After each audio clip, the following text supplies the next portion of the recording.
আজ প্রথমবার বাড়িতে এই রেসিপিটা বানালাম। তার জন্য প্রথমে 4টে ডিমকে সেদ্ধ করে তুলে নিয়েছি, ভালো করে পরিষ্কার করেও নিয়েছি। এইবারে টুকরো টুকরো করে লম্বা করে কেটে নিলাম সব ডিমগুলোকে।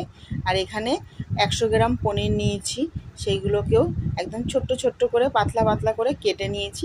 ডিমটা পনিরটা সব একসাথে কাটা হয়ে গেছে। এইবার কড়াইতে তেল গরম করতে দিয়েছি, পনিরগুলোকে হালকা করে ভেজে তুলে নিলাম। আর ডিমটাকে এখন ভাজবো না, পরে ভাজবো। আর এখানে রসুন কুচি, আদা কুচি, পেঁয়াজ, টমেটো সমস্তটা নিয়েছি, সাথে কাঁচা লঙ্কাও। এবারে কড়াইতে আদা রসুনটাকে আগে দিয়ে একটু ভেজে নিয়েই পেঁয়াজটাকে দিয়ে দিচ্ছি। পেঁয়াজটা হালকা বাদামি হওয়ার পরে টমেটো কাঁচা লঙ্কাটাকে একসাথেই দিয়ে দিলাম। তারপরে পরিমাণ মতন তো নুন হলুদ দিতেই হবে, দিয়ে অল্প একটু জল দিয়ে কিছুক্ষণ ঢেকে রেখেছিলাম যাতে সবটা নরম হয়ে যায়।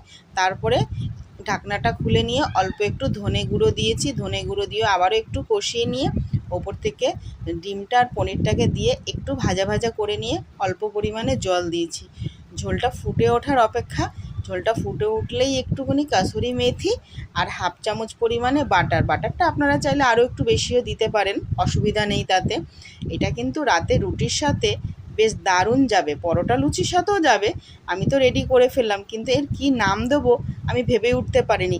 আপনারা কিন্তু এটা কমেন্টের মাধ্যমে আমাকে জানাবেন নামটা।